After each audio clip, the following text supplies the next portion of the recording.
ध्रुवीय रूप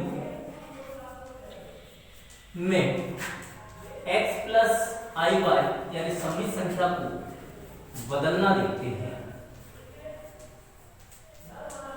अब सबसे पहले तो आप लोगों को ये मालूम होना चाहिए कि ध्रुवीय रूप क्या होता है। तो हमने लिखा सम्मिश्र संख्या,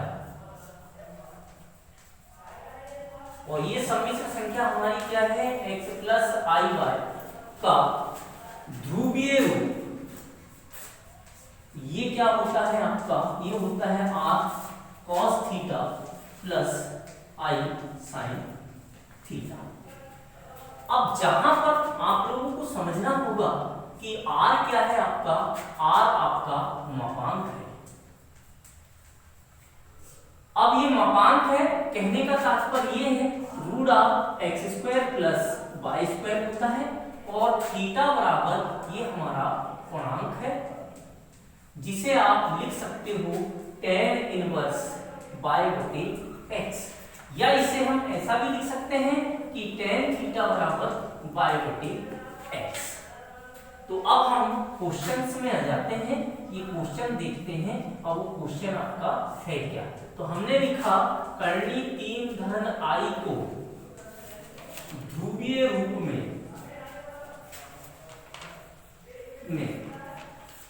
बदलिए। ये हम इसे जब हल लिखेंगे तो हल में आप सवाल को जैसे कि तैसा लिख दे।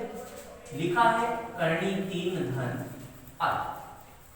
अब कर्णी 3 धन i की तुलना अब हम किससे कर लेंगे, ये कर लेंगे x धन i y से करने पर। तो यहां पर देखिए पहले कौन है, x है, और यहां पहले कौन है, कर्णी 3, यानी x बराबर हमारा कितना निकल कर आया, कर्णी 3। यहां पर i का गुणांक कुछ नहीं है, तो हम अपने तरीके से i का गुणांक यहां पर कितना कर देते हैं, 1। इसे हम पीछे ना लगाकर क्या कर देंगे, आगे लगा देते हैं। तो इस प्रकार यहाँ i का गुणांक कितना है, y। तो यहाँ i का गुणांक हमारा कितना हो जाएगा, 1 हो जाएगा, यानी y बराबर हमारा कितना मिल गया, 1। अब स्टूडेंट्स आप ये देखें कि x प्लस आई वाई का जो ध्रुवीय रूप होता है वो होता है r cos theta plus i sin theta. और हमने आपको यही बता दिया है कि जब आप r निकालोगे तो आपके लिए फार्मूला क्या है, root of X square plus Y square. यानी कहने का मतलब हमारे पास x निकल कर आ गया है और y निकल कर आ गया है, तो हम r का मान निकालेंगे। तो r बराबर होता है एक्स स्क्वायर धन वाई स्क्वायर। तो r बराबर हो गया रूट ऑफ कर्णी 3 का वर्ग धन 1 का वर्ग, ये वर्ग से कर्णी कैंसिल हो गई। तो r बराबर हो जाएगा कर्णी के अंदर 3 धन 1 का वर्ग कितना हो जाएगा हमारा, 1 हो जाएगा। अब इसके बाद देख लेते हैं हम इसे कैसे और हल करते हैं। तो देख लीजिए r बराबर, तो ये r बराबर हो गया 3 और 1 कितना हो गया, 4। और आप जानते हो 4 कितने का वर्गमूल होता है, तो r बराबर हमारा कितना आ गया, 2। तो इस प्रकार हमारा क्या निकल कर आ गया है, r का मान निकल कर आ गया है। इसे ही हम थीटा का मान देखेंगे। तो चूंकि हम जानते हैं कि tan थीटा बराबर कितना होता है, y अपॉन x होता है, यानी कहने का मतलब कि tan थीटा बराबर y का मान। तो देख लेते हैं y का मान हमारा कितना है, 1 है। तो हमने ये लिखा 1 बटे x का मान देख लेते हैं। तो x का मान देख लेते हैं स्टूडेंट्स, कितना है, कर्णी 3 है, तो ये लिखा हमने कर्णी 3। अब चूंकि आप जानते हो कि tan थीटा में 1 बटे कर्णी 3 किसका मान होता है, 45 का मान होता है। तो ये लिख दी हमने tan थीटा बराबर tan 45।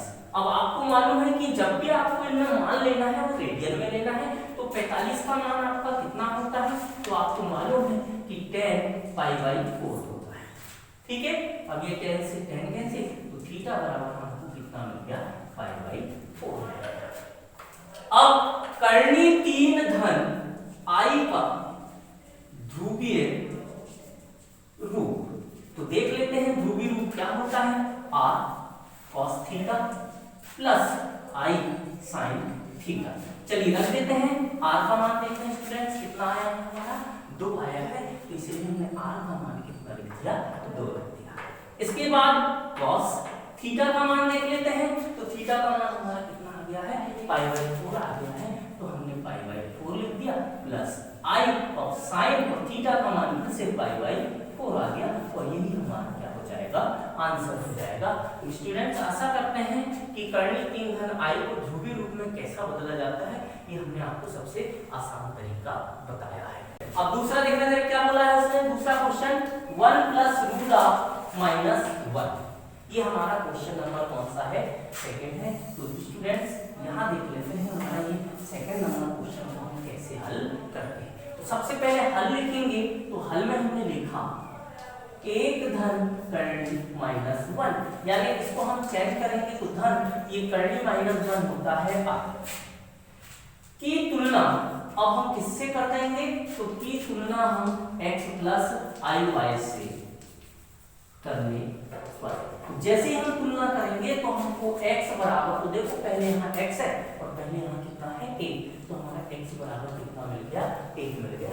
इसी प्रकार यहाँ पर i का गुणांक y, यहाँ i का गुणांक कुछ नहीं, तो हम अपने तरीके से गुणांक कितना मान लेते हैं, 1 मान लेते हैं। तो इस प्रकार i का गुणांक यहाँ y है, यहाँ पर i का गुणांक हमारा कितना है, 1 है। तो कहने का मतलब ये हो गया कि y बराबर हमारा कितना आ गया है, 1 आ गया है।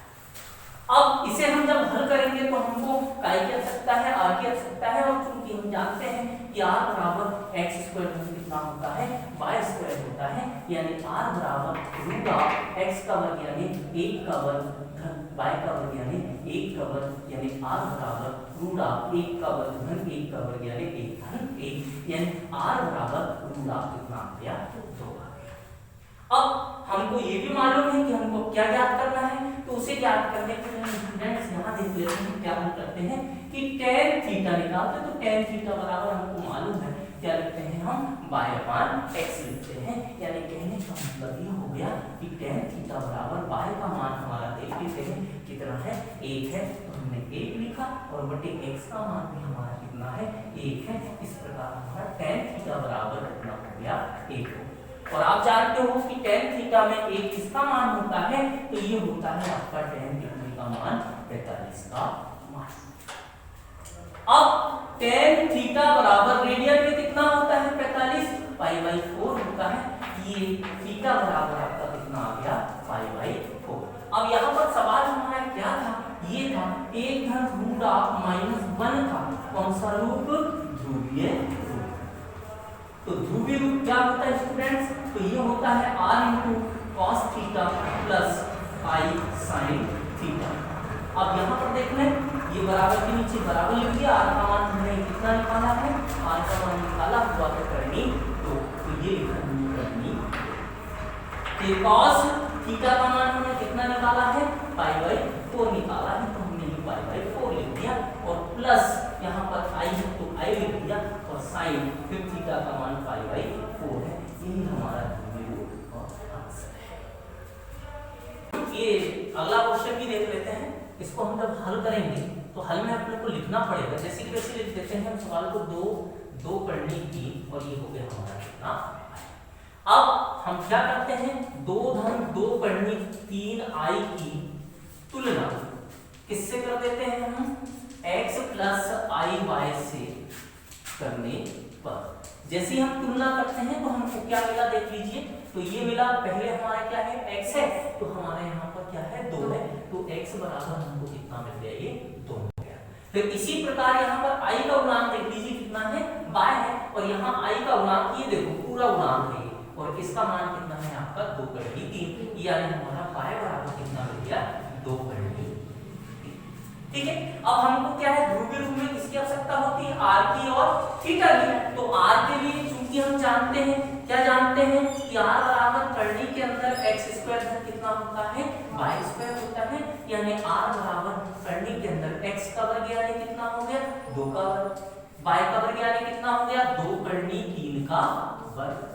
ठीक है, अब हल करते हैं, 2 का वर्ग यानी कितना हो गया, 4 धन, अब यहाँ पर 2 का वर्ग यानी कितना हो जाएगा आपका, अलग अलग कर देते हैं हम यहाँ से, तो ये हो गया 2 का वर्ग गुणित करनी 3 का वर्ग, यानी हल करते हैं तो ये हो गया हमारा 4 धन 2 का वर्ग यानी 4 गुणित ये वर्ग से करनी कैंसिल, तो यानी कितना हो गया 3, यानी हल करेंगे आप तो 4 धन 4 किया 12, यानी जो हो गया करनी 16, और 16 का वर्गमूल कितना होता है हमारा 4, यानी r बराबर आपका कितना मिल गया भाई 4। अब आपको थीटा का मान निकालना है, यानी चूंकि हम जानते हैं कि tan थीटा बराबर कितना होता है भाई y/x होता है, यानी कहने का मतलब tan थीटा बराबर y का मान देख लीजिए, y का मान हमारे पास कितना आया है 2/3। तो ये लिखेंगे 2/3 बटे x का मान देख लीजिए कितना है हमारे पास 2 है, ये 2 से 2 कैंसिल, यानी tan थीटा बराबर हमको मिल गया 3/3। और tan थीटा में हम जानते हैं कि 3/3 कितने का मान होता है 60 का मान होता है। ठीक है, अब यहीं से देख लीजिए कि थीटा बराबर अब 60, अब रेडियन में जब निकालेंगे इसको तो ये कितना आ जाएगा आपका पाई बाई, ठीक है 3 हो जाएगा। अब कैसे निकालते हैं, तो ये 60 गुणित पाई बटे कितना होता है 180, 100 से 100 6 कम 6 और 6 दिया 18, यानी कहने का मतलब हो गया हमारा ये जो मान आया है वो कितना आ गया रेडियन में पाई बाई 3 आ गया। तो अब ये tan से tan कैंसिल, थीटा बराबर हमारा पाई बाई 3 हो गया, ये हमारा थीटा का मान निकल गया। अब स्टूडेंट्स यहाँ देखना है हमको ये ध्रुवीय रूप में दो चीजों की आवश्यकता होती है, वो पहला है हमारा r का मान और किसका मान थीटा का मान। अब हम क्या कर लेते हैं, हमारे पास सवाल था कि 2/2 I का ध्रुवीय रूप, तो ये बराबर r cos theta plus I sin theta. अब मान रख देते हैं यहाँ पर, तो r का मान हमारा कितना आया हुआ है 4 आया हुआ है, हमने ये 4 लिख दिया इनटू cos थीटा का मान। अब थीटा का मान देख लीजिए स्टूडेंट्स यहाँ पर कितना आया है पाई बाई 3 आया है, तो हम लिख लीजिए पाई बाई 3 धन I sin कितना हो जाएगा पाई बाई 3 हो जाएगा, और ये हमारा क्या हो जाएगा आंसर हो जाएगा। चलिए स्टूडेंट्स ये क्वेश्चन भी देख लेते हैं, बहुत इंपॉर्टेंट है, ये अक्सर परीक्षा में पूछे जाते हैं। अब हम इसे हल करेंगे, तो ये देखिए हमने हल और हल में लिख देंगे। अब देखें कौन सा साइड है ये LHS, तो हमने लिखा LHS लेने पर, जैसे ही हम LHS लेंगे तो ये हो जाएगा हमारा 1 प्लस I की घात 5 इंटू 1 प्लस 1 बटे I की घात 5।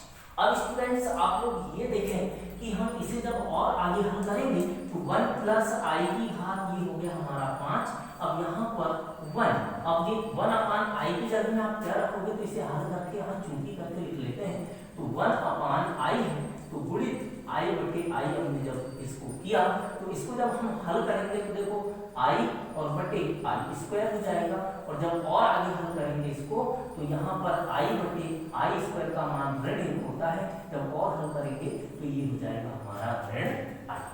तो हम क्या करते हैं 1 बटे I के स्थान पर सीधा सीधा कितना रख देते हैं माइनस I रख देते हैं, तो ये हो जाएगा प्लस माइनस I, और इसकी घात कितनी है हमारे पास 5 है।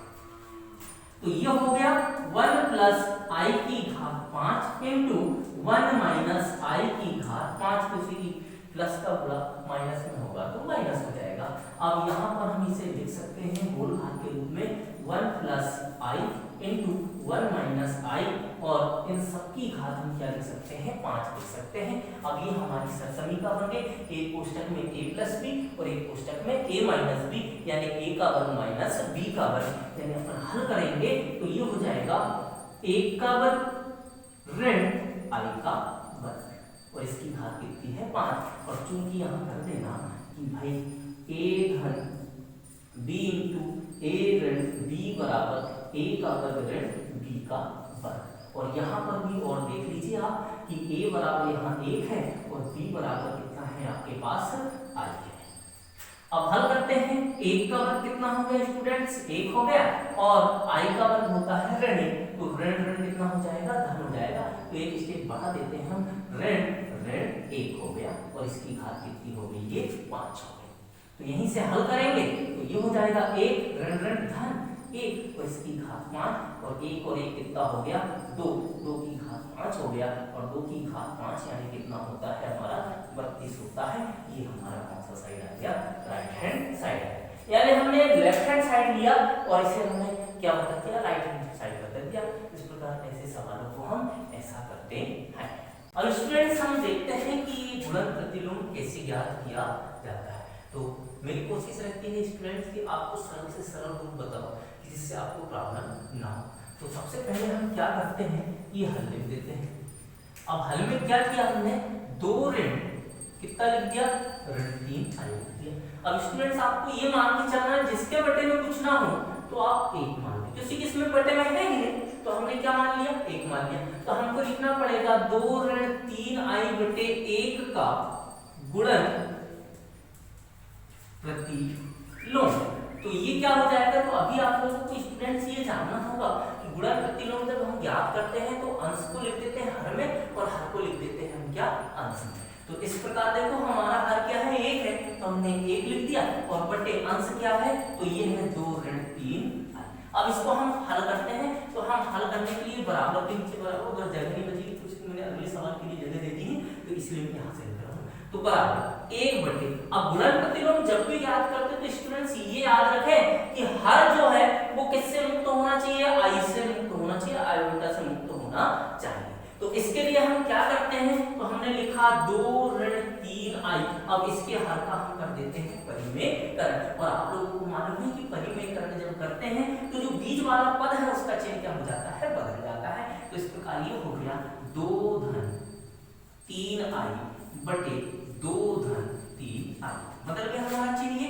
अब इसे हम हल करेंगे, अंश का गुणा अंश से, हर का गुणा हर से, 1 का गुणा करेंगे तो कितना हो जाएगा हमारा, 2 धन 3i हो गया। और यहाँ पर देखो एक कोष्टक में a ऋण भी और एक कोष्टक में a धन भी, यानी हमारी सब समीकरण यहाँ पर काम कर देगी कि a का वर्ग ऋण b का वर्ग, यानी पहली संख्या क्या है हमारा, 2 का वर्ग ऋण, दूसरी संख्या क्या है 3i और इसका वर्ग, और चाहो तो आप यहाँ लिख सकते हो कि a ऋण b इंटू a धन b, ये बराबर होता है a का वर्ग ऋण b का वर्ग।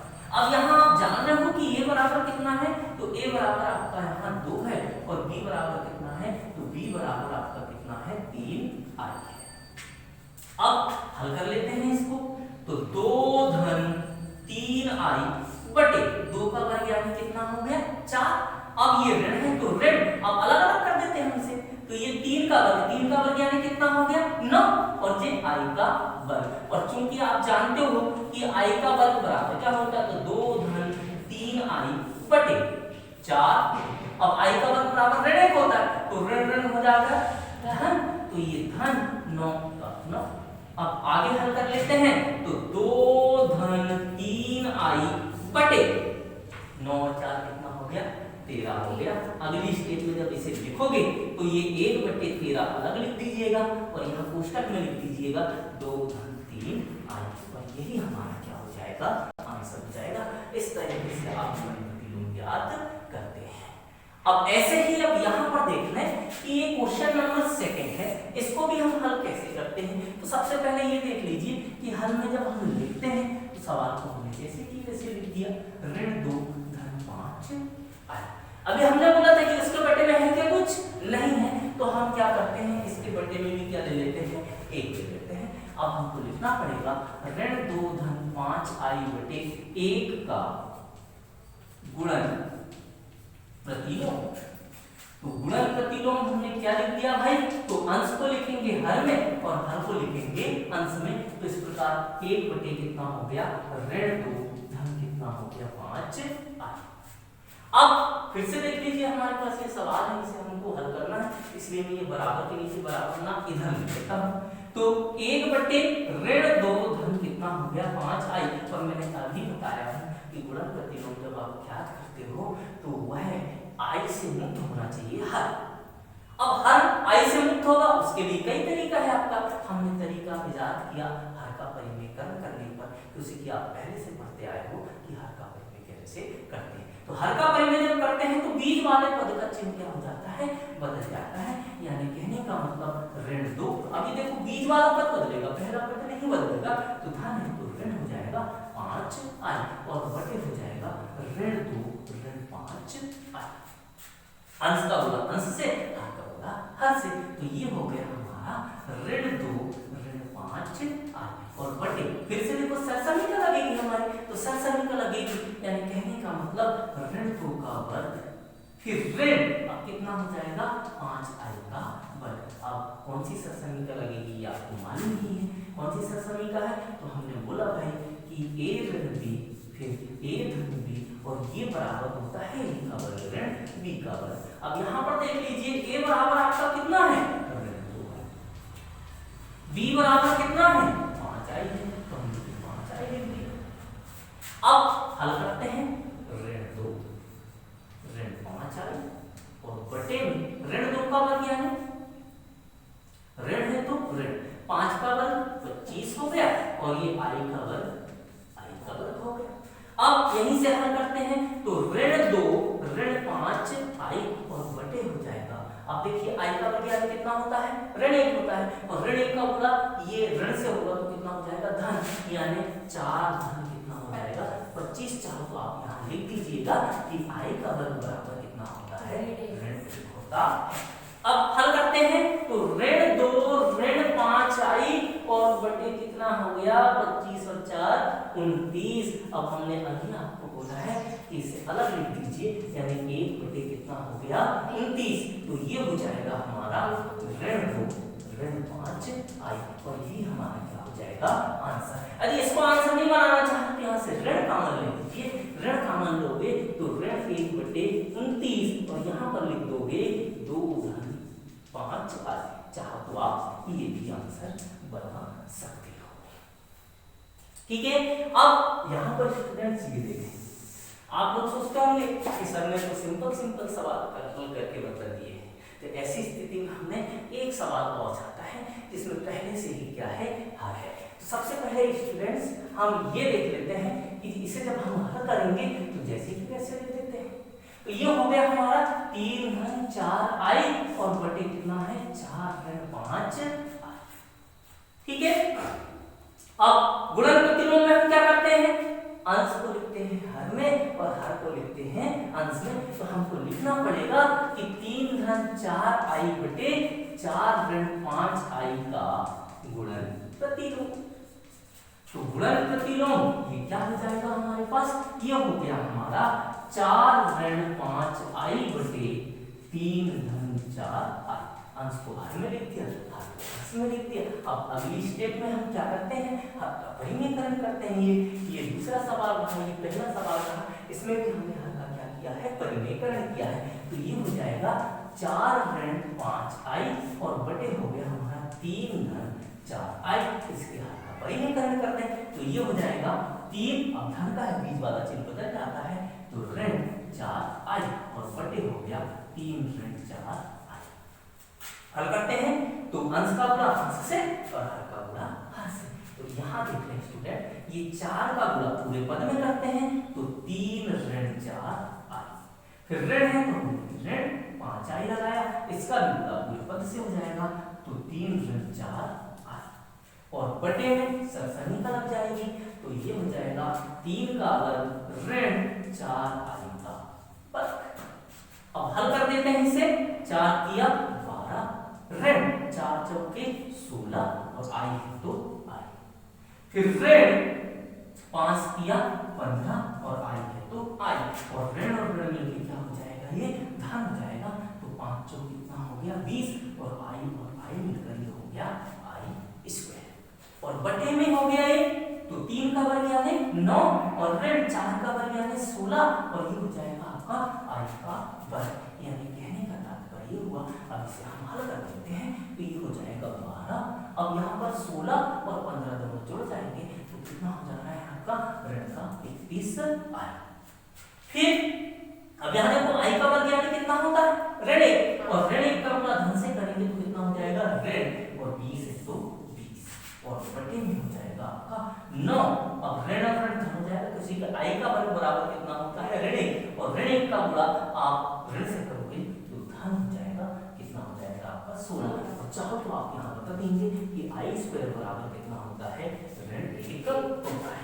अब यहाँ पर देख लें 12 और 20 तो 20 में से 12 गया तो कितना बचा 8, वो भी काय का बचेगा ऋण का, तो ऋण 8 ऋण 31i और बटे हो गया हमारा 16 और 9 कितना होता है सर जानते हो 25 होता है। अब यहीं से हम अलग कर देते हैं तो अलग कर देंगे तो कितना हो जाएगा, ये ऋण भी कॉमन लेते हैं तो 1 बटे 25 और कोष्टक में लिख दिया हमने 8 धन 31i और यही हमारा क्या हो जाएगा, आंसर हो जाएगा। तो स्टूडेंट्स आशा करते हैं हम कि आज के हमने ध्रुवीय रूप बताए और गुणन प्रतिलोम बताए और एक और सवाल जो घात के रूप में रहता है उसे बताया। आशा करते हैं कि आप लोगों से बन जाएगा। और यदि आपको वीडियो अच्छा लगा तो लाइक करें, शेयर करें और सब्सक्राइब करें। धन्यवाद।